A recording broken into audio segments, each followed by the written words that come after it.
What is up, everybody? Welcome back to Talk of the Tundra, your Green Bay Packers podcast. That is a proud partner of the Eurostep Podcast Network and the Blue Wire family. As always, I am your host, Numac, and to join me in talking about some more preseason Packers training camp coverage is my lovely co-host, Jordan Trusky. Jordan, how are you doing, buddy? I'm good. I almost just knocked my water by doing that stupid karate thing. So Maybe I'm no. doing, I'm doing good. How about you? Doing good. I am ready for some Packers football, whether it's for real or not. This weekend's game against the Browns is something I am excited for. Let's go preseason. Let's get started because we will talk about family night. I did not watch it this year. I did not either. I think I learned my lesson in that it is a fun event, fun fan-driven event Right. that the organization does. That in terms of people, it's been a long time since we talked about Packers playing football that isn't just practice. Right. It's still practice. Let's It's, not get carried away. it is still practice. Yeah. It wasn't practice like 11 years ago until Brian Bulaga tore his ACL in the scrimmage, and then they stopped all that nonsense. Yeah, they realized, oh, wait, why are we going Full speed balls to the wall for against this? our own team. Yeah. Yeah. Regardless, though, I did watch some of the clips out of it. All Jordan Love's throws, that great catch that Christian Watson had, some of the other stuff. We'll talk about it a little bit, but kind of going in chronological order of news to come out of 1265 Lombardi Avenue. The Packers last week unveiled their white out uniforms to be worn Week 7 against the Houston Texans. Currently slated for a noon game. I'd be hard pressed to believe it stays that way, but regardless, they'll be debuting those against Houston in the middle of October. There was a lot of opinions on these whiteout uniforms across the Twitter timeline. I put it in the Discord. Join the Discord if you haven't. The whiteout uniforms were good. They weren't great. They weren't horrendous. People had opinions about the yellow stripe going down the middle of the helmet. That would have been fine. I'm not married to it. I think they're just fine. I saw people very upset at how they looked and just the idea of them being ruined in the first place. The Packers have had worse uniforms. Like they've had a lot worse uniforms. I personally like the blue jersey, yellow dot, brown helmet ones. I think those are The Acme. the Acme. Look. Yep, the Acme look. I personally don't mind those. Others frankly hate them, and I can see the reasoning. They've had some other. They had like a solid yellow helmet one, I believe, too. At one point, that those were pretty sore on the eyes, but Yes. yeah. It was like a similarly brown outfit of some sort. I think like brown pants or something. But yeah, I think the whiteout uniforms are clean. Like I think they look real nice. And if like they're just keeping it'll be a one-off game probably once every year. That's pretty much my opinion on it. I liked them for what they were worth. I'll enjoy watching the game with them. I can understand any kind of criticism in a pure like we are all adults here. Let me start by Speak for yourself. with this. I'm adult by title, but we all know why these things happen. That's right. Merchandising, it's fulfills corporate sponsorships. Every team does it. It's not just the Packers. They're one of 32 teams. Yeah, I think the Every Browns team. and the Bengals debuted a whiteout jersey like both in the last 2 years. Yeah. So if it's not their turn one year, it's gonna be another team's turn the next. You know what I mean? It's Yep. like it just kind of goes around. Same thing with the Bucks when they bring back the purple jerseys or bring a new jersey into the mix that isn't just the normal carousel jerseys that everybody goes crazy about. We've done these for a while. Like the MLB is traditionally was way behind because Right. they played the same. You either played at home or you're gonna wear your home outfits, or you're on the road. You're gonna wear your road uniform. Yeah, you had like But this is 3 or 4 jerseys, like max. yeah, but now this is a way to drive up revenue, to drive up sales. It's stuff that people buy, and that's all that matters. Now, in this case, it's a helmet, and if you're buying a Packers helmet to wear around, one, I don't, I'd be scared. Well, I think Of I think like the white helmet part of it too is like if you're gonna buy a souvenir helmet, a white helmet is a pretty good canvas to get a bunch of autographs on. that, that is very true, very true, and it gives it a very, you know what year it's going to be. Yep. You know what I mean? Like, oh, this is the 20, say if the Packers win the Super Bowl, you could say, I'm going to sell Packers Super Bowl winning merch with this one helmet that they played in week 7. Yep. You know what I mean? Yeah. But, so, getting all that out of the way of just how, this is how sports business works. It happens with every league, every sport, regardless if it's here, regardless if it's overseas in Europe. We're not even talking about soccer, which introduces new jerseys like on the regular. But it was just very, for me, in terms of just the look, it was like, like it is not. Is that a It's still disgust? not a disgust, but it was just more confused. Like the actual helmet, I'm looking at it right now, courtesy of the Packers website, and trying to get like detailed looks of the helmet. And it's still confusing if it's like green or if it's black. I'd imagine it's green. It's green, It's but like probably dark because of green it's along so with the flat. yeah. It's probably dark It's green along with the numbers and like the trim on the jerseys. Yeah, it's such a flat color, especially without the yellow, that it just looks more monochrome. It Right. is obviously monochrome, but like the color itself just looks a lot darker without that like kind of the gold and the Packers gold, green and gold. Yeah. If you know what I'm trying to say. Yeah. But yeah, I think that was the only thing that I was like, yeah, it's one game. I don't really care. Like, is it? I'm again. This is not me. I know people are more purists of the Packers because Right. it's one of the most identifiable brands, not just in the NFL, of all of North American sports, Mm-hmm. even beyond the we United States. Um, but I love the '50s collection. I both Packer jerseys that I have bought in the last 5 years, or recent years. I don't know why I put 5, but I love that jersey. Yeah. And I love that look. It's very clean. I think it's very authentic to what those uniforms looked like too, during the era where the Packers were not good. So it's not like you're uplifting or harkening back to when they were. It's Lombardi's Packers. This is before Lombardi was even there. Right. So I am not like, keep it tried and true at all costs kind of thing. I'm a realist when it comes to modernizing the look or going back into the archives and bringing back past looks and stuff like that. Right. I think on top of the Packers look just being very identifiable and classic, there's still some fun stuff to play with. Right. This just feels, it's fine, but it's not like it's not. I don't know. It is what it is, I guess. For the worst possible way to describe something on a podcast. Yeah. Well, no, I think you're onto something with the like talk about like people being purists about the Packers. Like, obviously, a historic franchise, their look should never change. They're the Yankees of the NFL. Like, they have an established look that they can't go away from ever. And I think, quote unquote, the outrage around the jerseys would be justified if there was like if the white jerseys, like the whiteout jerseys, became their permanent like away jerseys or something. Because like even like the away jerseys they have regularly are clean. They look really slick. But you need the gold, you need everything else that's incorporated with the regular white jersey to make it feel like it's the Packers. But no, it's just a one-off game, and it'll come and go. People will complain about it, and then it'll be done, and it'll be on to week 10 or week 8.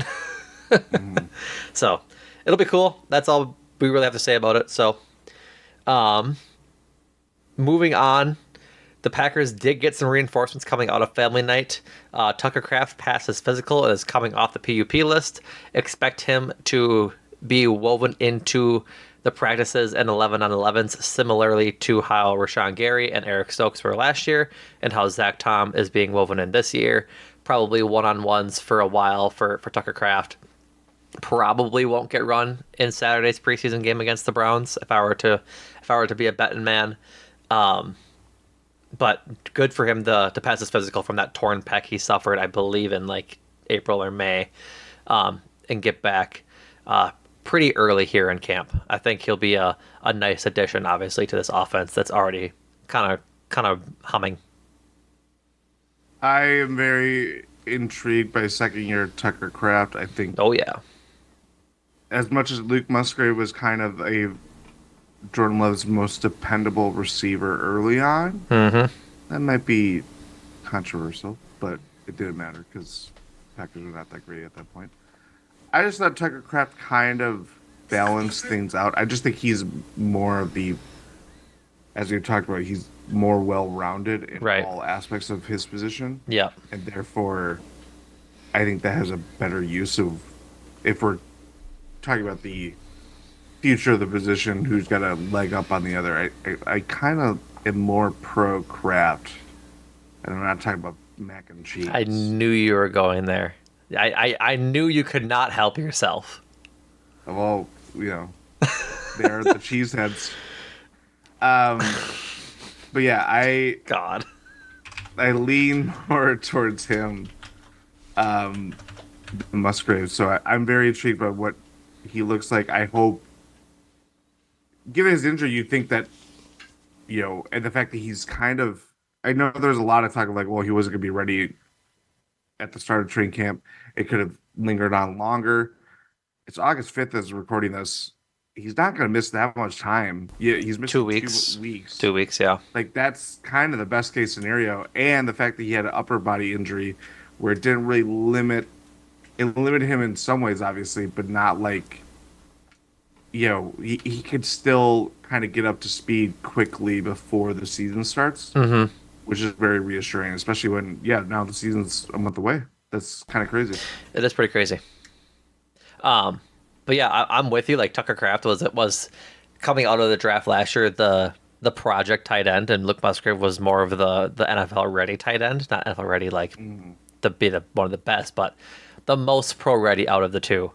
And I think they both showed their cases to be starting tight ends on this team. I think they'll just go 2 tight end sets pretty often this season on their offense. But by the end of the season, Tucker Kraft was looking pretty darn good for a 3rd round tight end. And once Luke Musgrave decided to come back from his lacerated kidney, I believe was his injury, he was looking pretty good too. If you can stay up on his feet, that'll be a plus for him coming up this season. But yeah, getting him back in, and he's more of the blocker tight end that is also able to catch some pretty decent passes that they have. And Luke Musgrave is more of the wide receiver built tight end. It's just another piece in the puzzle that makes this offense kind of click, and that will make them go pretty far, I think. I should say pretty far. Have them do pretty well this season is what I meant to say. So yeah, getting him back is obviously important. Good to see that he'll be back for the majority of camp. Hopefully in like 2 weeks time, probably around that Ravens preseason game, I think is their second one. It's Denver, then Baltimore. Gotcha. So around the Broncos preseason game, he'll be back doing 11 on 11 work and getting maybe some run in those second and third preseason games. But yeah, all in all, good to see he's back early and not have it linger throughout camp. Yeah. Another guy back for the Packers this week is right tackle Zach Tom. He was battling his own pectoral injury that he suffered. I believe it was in May as well. But he tore his pec lifting weights in the offseason and missed practice up until this point. He was doing one-on-one work throughout training camp. Didn't practice, obviously, during family night, but big boost for that offensive line, too, that has looked porous outside of the main 4 guys between Elton Jenkins, Rasheed Walker, Josh Myers, and Zach Tom is supposed to be the guy, but Jordan Morgan is that other 4th guy. But yeah, good to get him back. He'll be going back into 11 on 11s. I'm sure we'll see him and the rest of the other 4 Josh Myers, Elton Jenkins, and Rasheed Walker during the Browns game on Saturday. But yeah, big get for the Packers to get him back for all of the preseason games. Big get, not just for that, not just to have Zach Tom healthy, but um, we'll just segue into this next topic because Go for it. the offensive line, I think we talked about that at length last week, but it does just show you there's a bit of a vacuum or the tier of starting caliber offensive linemen versus who's backing them up. It's quite a chasm. And as much as Yeah. last year was Yash Nyman, it was Sean Ryan wasn't even in the mix. We kind of wrote him off early on. Yeah, he got a little bit, but not a whole lot. I'm missing someone else. Not really. That was kind of Royce Newman was the other one, and John I Runyon guess Jr. Rasheed Walker was starting to flash early in camp, but that was also we were under the assumption that David Bakhtiari was going to be a fixture at Right at left tackle. and obviously That we didn't know how that come to ended. fruition, right? But it does just show that and maybe it is just they go one draft where they didn't take any offensive linemen, and then this draft they took 3 in the later rounds, Something like that. They have these UDFA guys, the undrafted guys that they've held on to. They want to see them pop. They haven't popped yet. Andre Dillard is the newcomer. There was actually a really good kind of profile by Ryan Wood of the Milwaukee Journal Sentinel / Green Bay Press Gazette. It's all together. Yeah. It's Packers coverage. That's right. But he talked about Andre Dillard, and he had a pre-draft visit in Green Bay. I thought it was going to be a right fit. It was actually, I believe, LaFleur's first year in Green Bay, even before he coached his first game with the Packers, which is kind of interesting. That just reinforces how long he's been in the league as an NFL coach.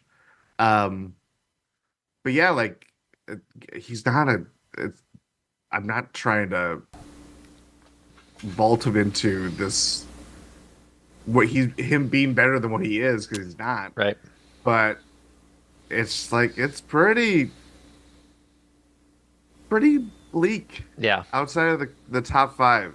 Like a lot of the family night reactions and training camp reactions I've seen for the last week with Zach Tom not being out there is it's Rashawn Gary's feasting. Yeah. All these tackles, and Well, then you're just obviously that's part of it too. Is is it Rashawn Gary and Preston Smith and Lucas Van Ness looking really good? Because there's been a lot of Lucas Van Ness buzz this training camp, or is it a little of both? Is it they're really good, but also the line's pretty bad depth wise? Excuse me.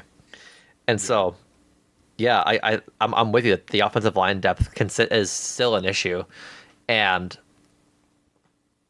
who's gonna step up in those 6, 7, 8 spots? Is Kadeem Talfort gonna step up?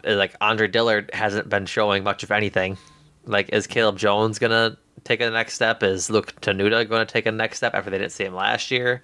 There's a lot of playing time for that swing tackle position, basically the second tackle at times, third tackle, my apologies, to get some run, and no one's really stepping up to take it. And this is not on our agenda of things to talk about, but I think it's worth discussing. Jordan, what is your opinion on moving one of the receivers to get a solid backup lineman? I've seen a couple of between Bull Melton, Malik Heath, and Grant DeBose. Do you trade one of them for a solid backup lineman? I think it was Peter Bukowski floated that that Bull Melton would probably be the Cowboys wide receiver 3 right now. And do you go and get one of their good backup linemen, or do you go a different part of the league and try and snag a depth piece from somebody who needs a receiver there? I guess, are you at the point in training camp where you think it's time to maybe make a move and move on from one of the 7 receivers that they can roster? Not they have a limit, but you know what I'm saying. To get a solid offensive line depth piece. I'm not there. I don't think I will be there just because I'm sure at one on one end it's like, well, you get value for, you know, a depth piece for a team that doesn't think that they're going to roster him. There's already enough competition for whatever reason. I just wouldn't trade anything of value for an offensive lineman like that, where those there might be some team that cuts a offensive lineman that the Packers easily pick up.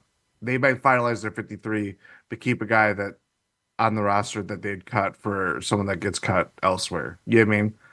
We obviously saw that last year twice with Jonathan Ford and Right. I think yeah. Um, but with wide receivers specifically, it's like obviously it's your confidence level in Christian Watson being fully healthy, which I'm going to tease a future podcast episode that I thought of tonight as we prepared for this. Okay. But I feel like we need to create like a 20 questions style Packers 2024-25 expectations. And Christian Watson being healthy is like going to be like number one on those. Oh, I see what you're saying. You said you have 20 questions, not the game 20 questions, but 20 questions for the Packers season. Yes, Because the game, inspired by the game, but not even close. right? To Because the game 20 questions has 20 questions and one answer. Yeah, exactly. And the one answer is Right. about Christian Watson, at least. Right. So no, but 20 Packers questions going into the season. Yeah. Got it. Yeah, we'll do that. Um, back to the original point. I just don't. I think that is 2 weeks of training camp is not going to force me to be like, well, you have a surplus of these guys at this position. Yep. If I knew that one, it's a sport that wasn't football, I'd feel a little bit better about it. But two, I think Christian Watson just kind of hangs out over everything. Where, yeah, you might not need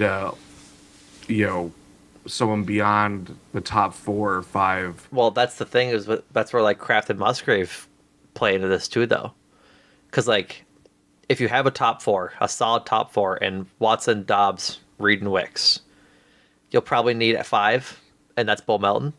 But do you trade Bull Melton, just let Malik Heath and Grant DeBose take over that 5th wide receiver spot? Because you're not really going to run a whole lot of sets for them, like maybe 3-4 a game kind of thing. But they have 5 solid receivers or 6 solid receivers no matter what, between Musgrave, Kraft, Watson, Dobbs, Wicks, and Reed. Like that's enough receivers, and that's also not counting Josh Jacobs. Yeah. And so like that this is the hard thing is that we talked about even right after the end of last season is that because they have these deep draft classes and have so many picks is that eventually you're gonna have to consolidate. right. And we're talking about guys that, Grant DeBose wasn't even on the final roster to start the year. No, but Bob Melton didn't emerge until week 15. Right. Or whenever it was. But they look good.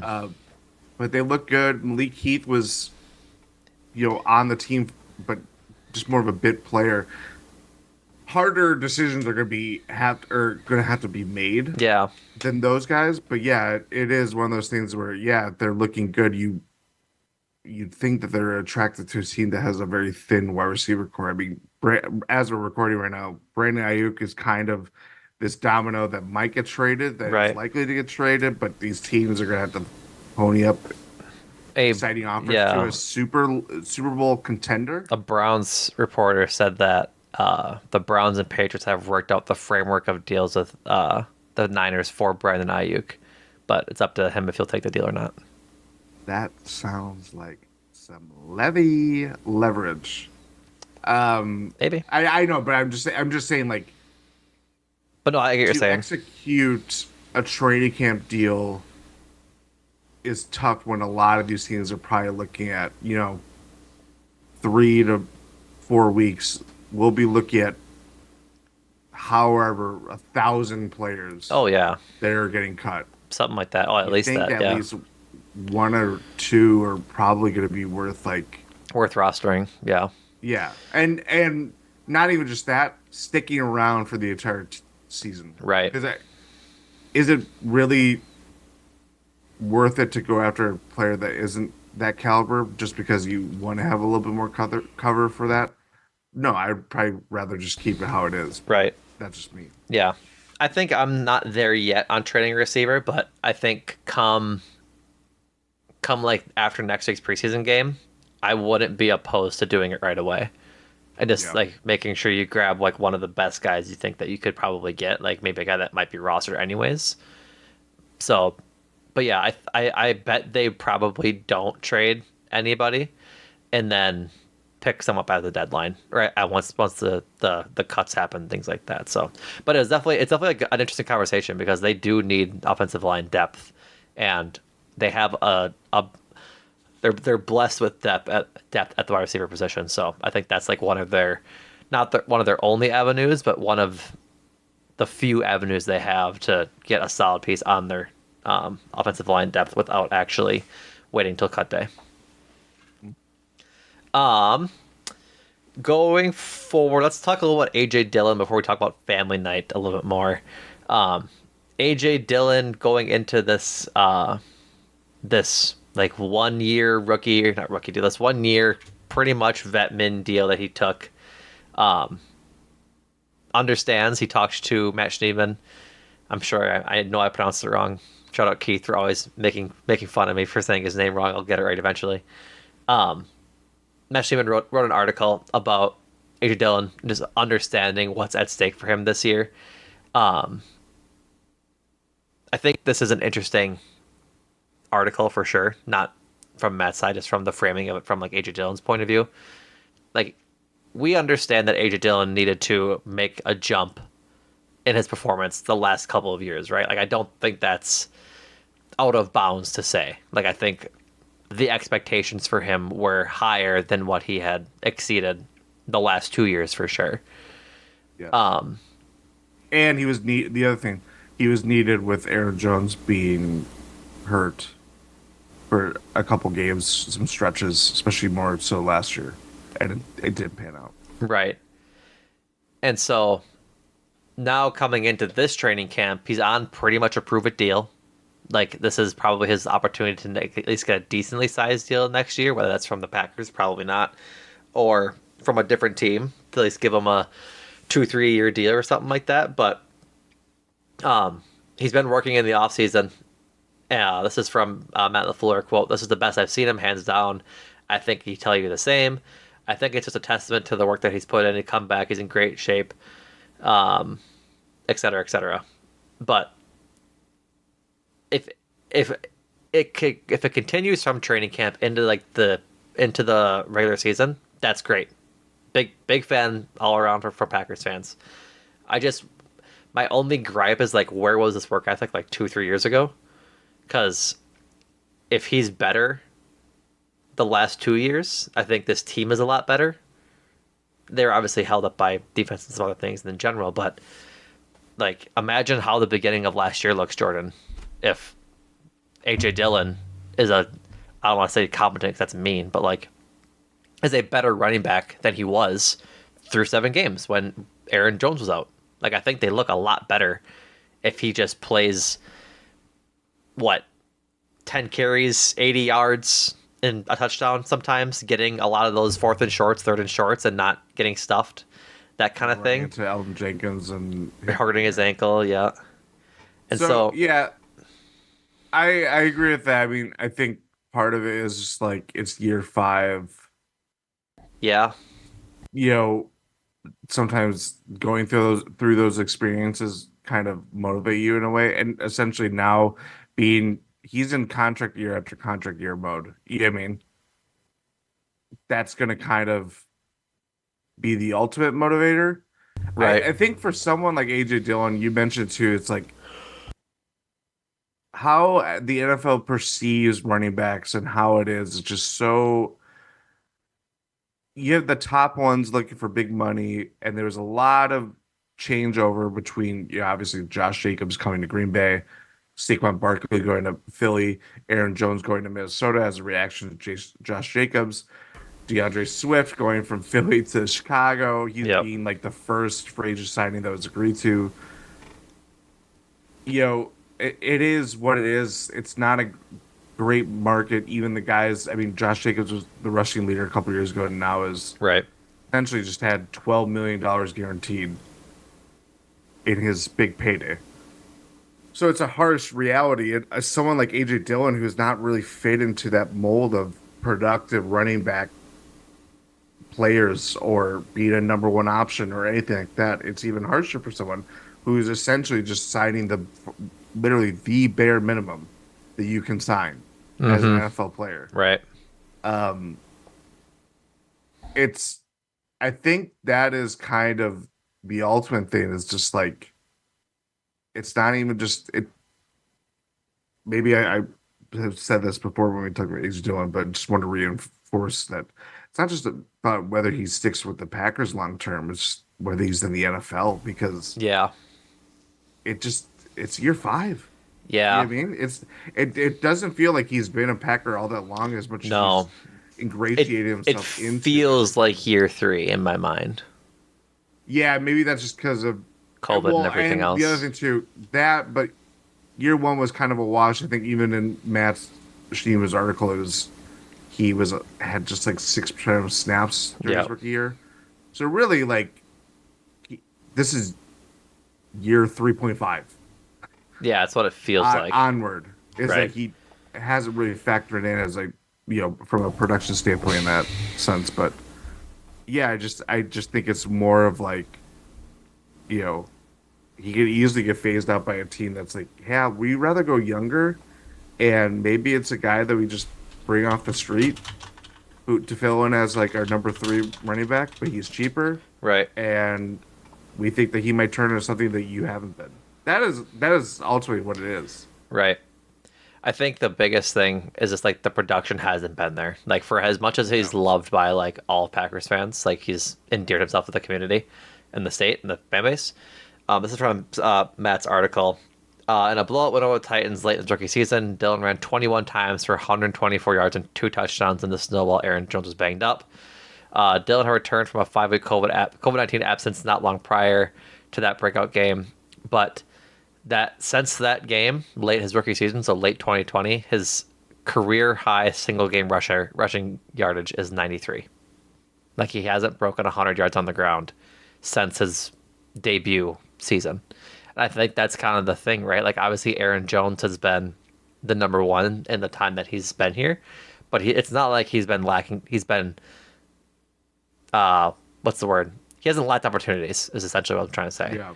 Like he's had plenty of opportunities to go and be 100-yard rusher, and he's for sure passed 100 yards, like scrimmage yards for sure, catching the ball and running the ball. But I think that's just a good mark to have, right? He went from Mm. his average oh my word average yards per carry went from 5.3 in his rookie season to 4.3, 4.1, and 3.4 in the ensuing seasons. Like that's just not that good. It just isn't. And so Yep. he looks shredded this training camp. He looks a lot better. He credits just to getting into shape. He improved his diet, getting grilled chicken without a bun, typical stuff like that. It's water over soda, and he looks a lot leaner and a lot better. So hopefully that helps just his running style and just gets more toned and stuff like that. But yeah, I think this is like obviously the prove it year for AJ Dillon, and I think we'll need to see a lot of it Yeah. That's because for sure. Marshawn Lloyd and Emmanuel Wilson are creeping up on his tail. Because I don't think I've seen a single practice this training camp where they haven't either one of them haven't made a really nice run. Like I think Emmanuel Wilson has had a few pretty long runs this training camp. He's looked really good, and I'm not just saying that as the Emmanuel Wilson stan. I'm just seeing a bunch of the beat guys saying that he's looked quite good. Yeah. So, all right, let's move on to family night along with. If you give me a look, do you want to talk about something else first? I thought we were gonna go to Kicking. maybe a little segue. Yeah, that was. Do you want to talk kicking first, and then go into family night? Well, I feel like that was the probably the biggest watch Yeah. is it's the biggest position battle, and everybody wants to see what it looks like. All right. And We can it's talk kicking. let's do it. Let's get into The kicking. kicking battle is still hot, hot to trot. They did cut the third kicker, whose name has escaped me at the moment. I think it was, James Turner. yep, I'll just say Jacob, but I knew that wasn't right. Um, Going into, or I'm sorry, coming out of family night, the kicking stats are as such. Greg Joseph is 36 of 40 during camp. Anders Carlson is 33 of 40. Um, During family night, both kickers were good from 55, and but both of them missed from 57 as well. I think during practice on Thursday, Greg Joseph missed his like first kick in a long time, and so it's still an issue. I should say an issue. There's still a battle, and if I can find this, here we go. The the Packers worked out a bunch of players today, including defensive lineman Andre Carter, cornerback Don Gardner, defensive lineman Zach Morton, and cornerback Josh Valentine Turner. But along with those four position players, they also worked out three kickers: Jonathan Garibay, James McCourt, and Andre Smith. SZMYT. I Smith. SZMYT. Yep. Zbit. Yep. So, Zbit. but they cut one guy who wasn't working, and now they worked out three more. They just cut quarterback Jacob Eason, so they have a roster spot open. If they bring in a kicker, that'll be interesting. Like I don't really know how long they can let this battle kind of go. I can imagine it'll probably go through the end of training camp because that's what it's going to need to be. But golly, it's gonna be a battle throughout the entire thing. And I think like there's been a lot of discussion in our Discord, as well as just in general, about how like Greg Joseph looked so much better through camp, kind of thus far until the last two practices where he missed a couple. But the idea is just that we don't need Anders to be like Justin Tucker or Steven Gostowski or Adam Vinatieri, like those really good kickers throughout NFL history. He just needs to be good enough and not miss extra points. Like I think the biggest one is just extra points have to be 100% on them. I know that's not realistic, but 99 to 100% on them. And then I really would like just a 90% field goal kicker. Like I think he was 82 last year, if not mistaken. I was talking with Discord member Kelp. Shout out you, Mr. Kelp. But even Mason Crosby's best year was like 88%. And so Mason Crosby, good kicker for the Packers. Like he was good.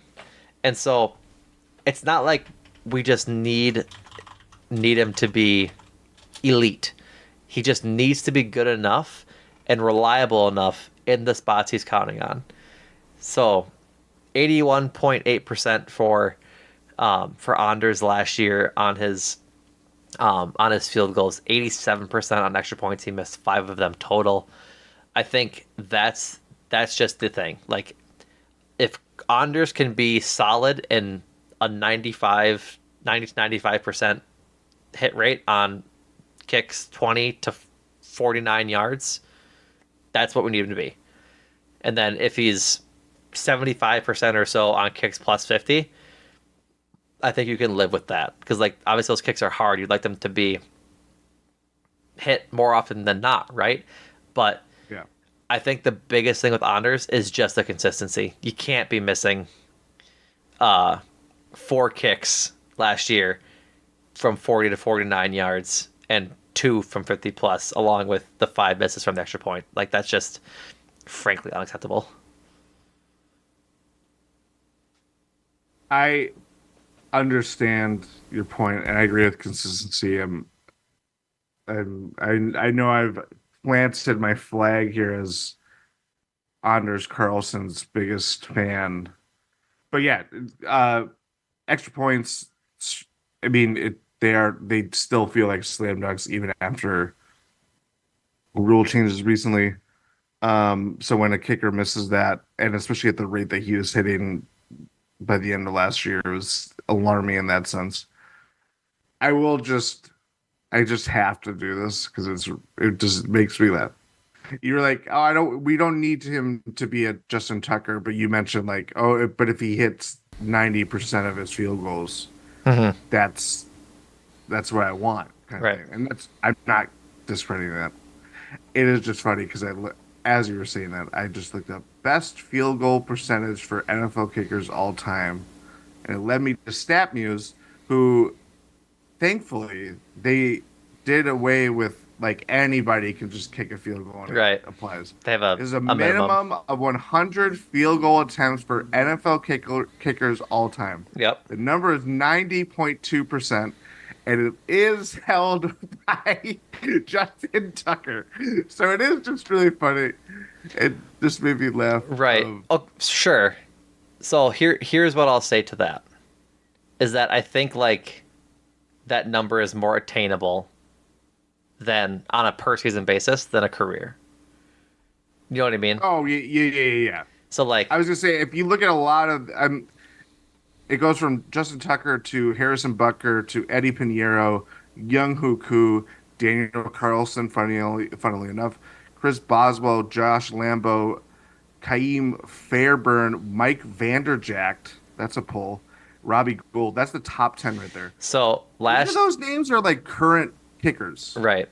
So last year there were 11 kickers who had all attempted at least 30 field goal attempts. There were 11 kickers that hit above 90%. Like that's I'm not asking for the moon here. You know what I mean? And so like How many this is I only want to know contextually. okay. How many of those kickers kick in a dome? Like their home team plays in a dome. Um the list is Nick Folk for Tennessee, so Tennessee no. Houston sometimes. Yes, it's a Yeah. controlled environment. Dallas yes, Kansas City no. LA yes. Yes. Philly no. Tampa no. Pittsburgh no. Chicago no. Jets no. Cleveland no.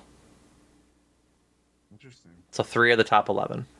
And so like it's just like I said, I'm not really asking for that much. And contextually, like as we cheer for Mason Crosby throughout the years, Mason Crosby's best year was in 2013. Um, sorry, 20. I'm calling it 2013. His best year, he has 2 seasons ahead of this number. 2020, he had 100%, but that was with no fans. Yeah. On 16 kicks, which isn't a lot of kicks. 2019, he had 24 kicks, made 22 of them for 91%. On his best year, the second most by volume in his career was 37 kicks, and he made 33 of them in 2013 at 89%. And so, like, if we go off of last year, where we're looking for like 30 plus kicks, like Anders attempted 33 kicks, and so did the other top 11 that I just mentioned. The 2013 season is like the criteria I'm going by as like his best season. 89%. Like that's not asking a lot, and that was a good year for Mason Crosby. You know what I mean? And so, Yeah. and to put into context for like Greg Joseph on his career isn't that much better either. Like Greg Joseph last year was 24-30. He was worse There's a on reason why Greg Joseph was isn't on a team. available. Right. Yeah. He was 24-30. He was 80%. He was below Anders Carlson's field goal percent, but he made more extra points. But not that it matters. The point being is that there's a reason there's a kicking battle because Anders needs some competition and the Packers need the most efficient kicker that they can. Is that Greg Joseph? We don't really know. But what I think is going to happen is that if this competition stays competitive throughout camp and say they finish within like a field goal or two of each other and they have similar extra points made statistics, then I think without a doubt they're just going to stay with Anders Carlson. Like I don't think they. Yeah. I think Greg Joseph has to do significantly better than Anders for them to give up on Anders right away. Hmm. So that's where we sit. But that's just kind of like what came out of Family Night, and we'll see what they do with these other three kickers that they worked out if they end up signing one in place of Jacob Eason, and we'll see. Like I think it's interesting for sure, and it's something we'll probably see throughout all the preseason games. Like I'm sure the first half, I'm sure they'll get an equal amount of kicks, at least try to get them an equal amount of kicks in game, whether that's first half, second half, or whatever it may be. Yeah, I would agree with that. I think this it just shows you. I know I'm a kid of, this feels very overplayed. I'm more reacting to like the daily 6 for 6, 3 for 5. You know what I mean, like that Yeah, kind of thing. But the fact that it's so hyped up this year, and this is now that Jordan Love's contract is out of the way, you know, guys that were injured from the offseason, they're coming back. There is just a lot of emotion driven around this particular position battle, where for a team like the Packers that is ascending and has the big pieces in place, like I understand the weight of if your kicker is not up to snuff, you lose the margins game kind of thing. And exactly. that's where we're at. But yeah, I can understand that, and I can also just kind of get really sick of like the day to day updates, even though it's part of the job. I understand that too. Yep. But it might ultimately just lead them down similar roads, but just one option has been passed around versus he's a second year kicker that might just be Greg Joseph or Yeah. might be, what his brothers turn into be. Yep. That's where it's the hardest thing to parse through and all that Right. stuff. I think like the comment on the margins I think is a pretty important one. Like if we look at the Packers losses last or like games last season, just games in general, they have through week 3 2 games that were decided by 2 points. They lost against Atlanta by 1 point and beat New Orleans by 1 point. They lost to Vegas by 4. They lost to Denver by 2. They lost to Pittsburgh by 4. They beat LA by 3. They lost to New York by 2. They beat Carolina by 3. Like that is slim margins. That's one Yeah. score games. You have to be able to win those games, which they did again down the stretch after the Minnesota loss. They went what is it 6-3 to get into the or 7-3 to get into the playoffs. Like and they were better as an offense, but they weren't better as a kicking unit.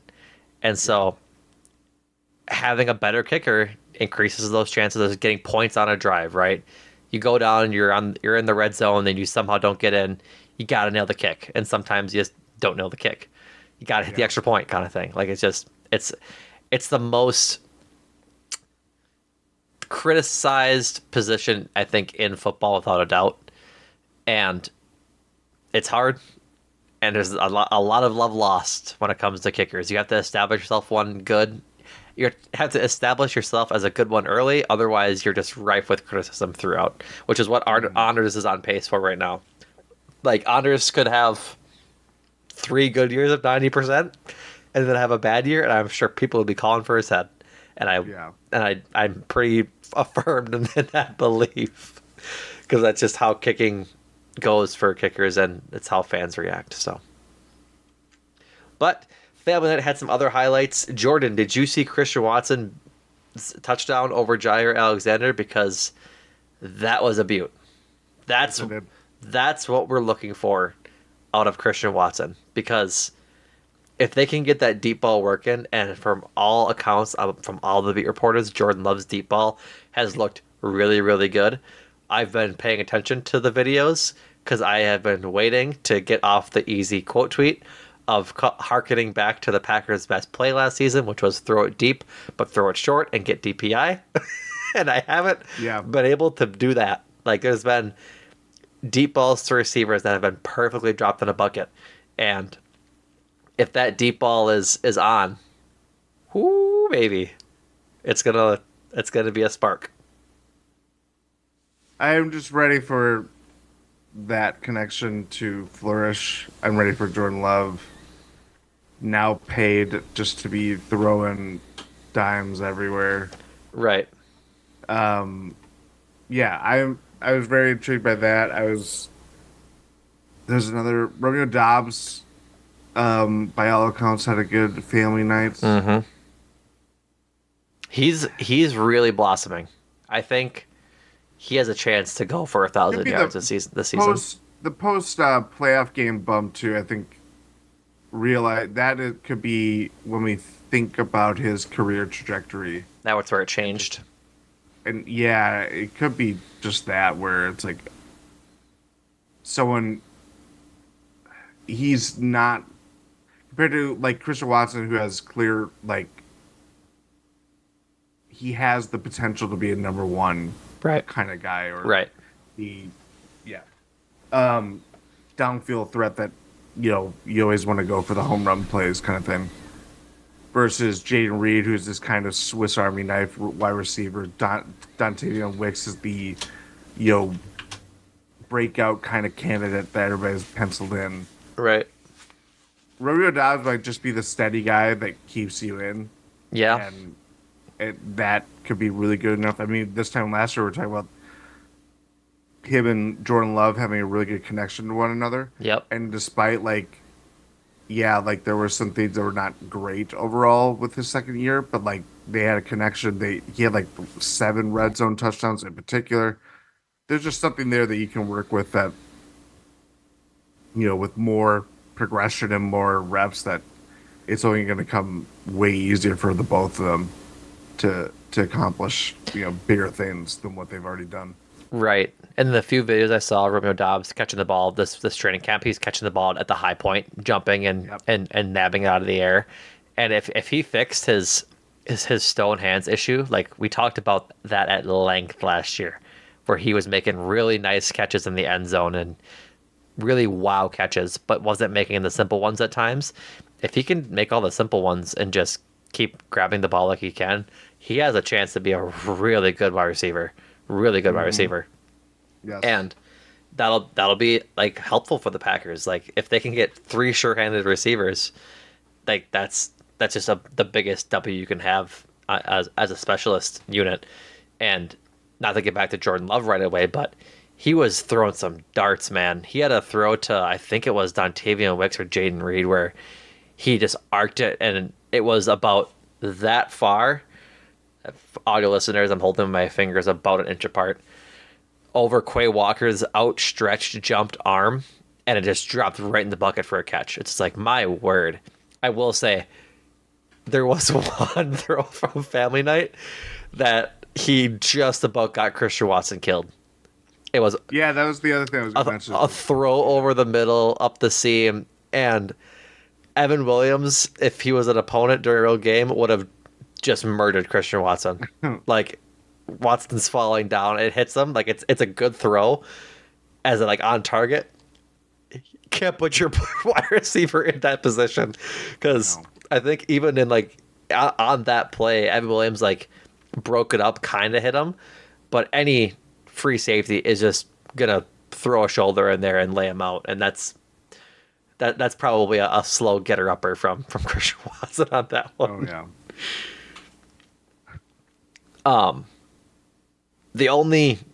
This is very nitpicky, very, very nitpicky.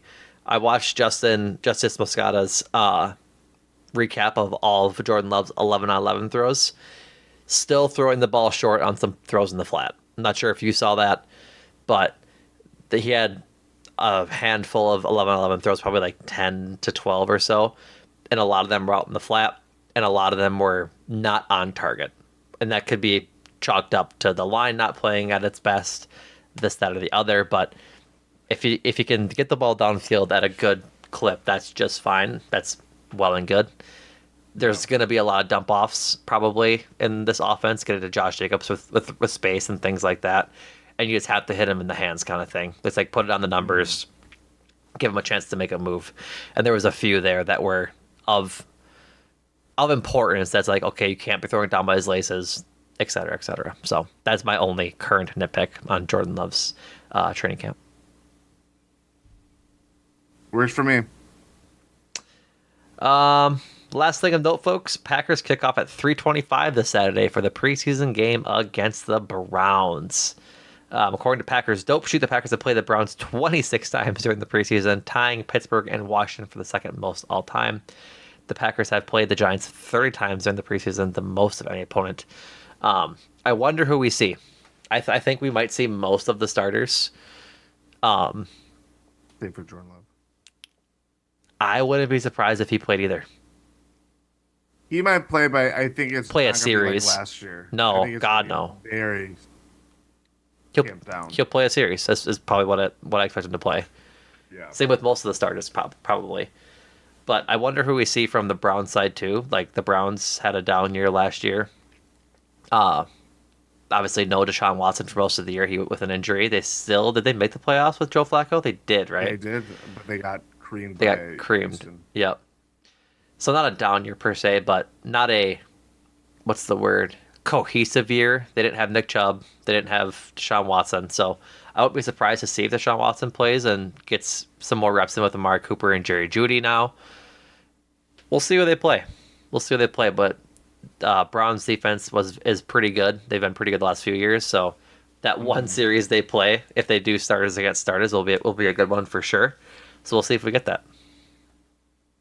Yeah, I included the note of the Packers playing the Browns 26 times in the preseason because it does feel like they just play them every year. They do. Them and the Patriots, I feel like it's pretty often. Patriots, yes, and then The Commanders too. there's another one that's been more recent where it's like, oh, we're playing them. Again. Buffalo would always be. Yeah. I feel like maybe It was Cincy more Patriots, Stark. Seattle last year. I was trying to go through the Maybe years. since it's more Stark when it's an AFC team. Kansas City is the one. I feel like we play them pretty Yeah, often. Kansas. Actually, no, I take that all back. It's Kansas City. It's Kansas City. Idiot. But I was gonna say is like it more stark when you see it's an AFC team rather than like an NFC team that you see or Yeah. you're used to seeing a lot. Yeah, totally agree. But yeah, check that out, folks. I'm excited to watch football for finally 325. Oh, that'd be great. Yeah. All right, folks, that does it for this episode of Talk of the Tundra. Be sure to check out our premium page at the GSPN Substack. You've heard the deal. $8 a month for no ads on your podcasts, any of the GSPN podcasts, and you can import that right to your RSS feeds on Spotify, Apple, wherever you listen to your podcasts, as well as premium content, including GSPN After Dark and other written content. GSPN After Dark last week was a fucking blast. I'm putting in the explicit content on that because I'm allowed to. It was a lot of fun.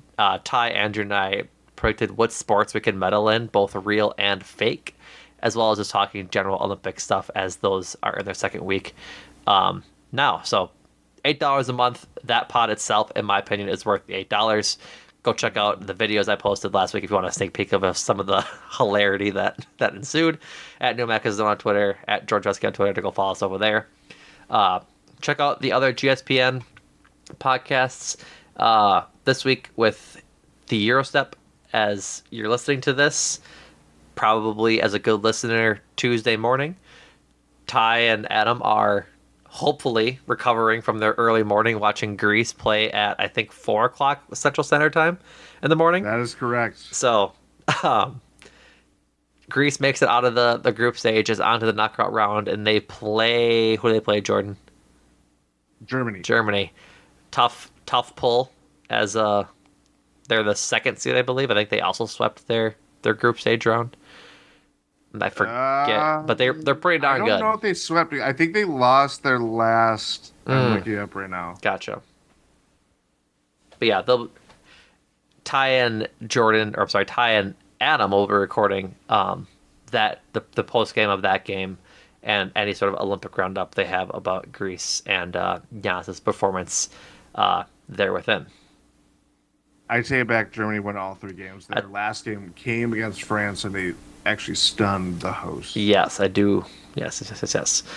Check out Cruising for a Bruising. Brewers are in a tumble right now, but that doesn't mean that Adam and Andrew are making any less great content over on the Cruising for a Bruising feed, so go check that out. And then make time for this. Go catch up on the last couple months, obviously, and then they have their next couple episodes coming out soon. So that does it for us, folks. Like I said, thank you again for listening. Go subscribe to the Substack. We'd appreciate it. We'll be back in your podcast feed soon. And Jordan, thank you.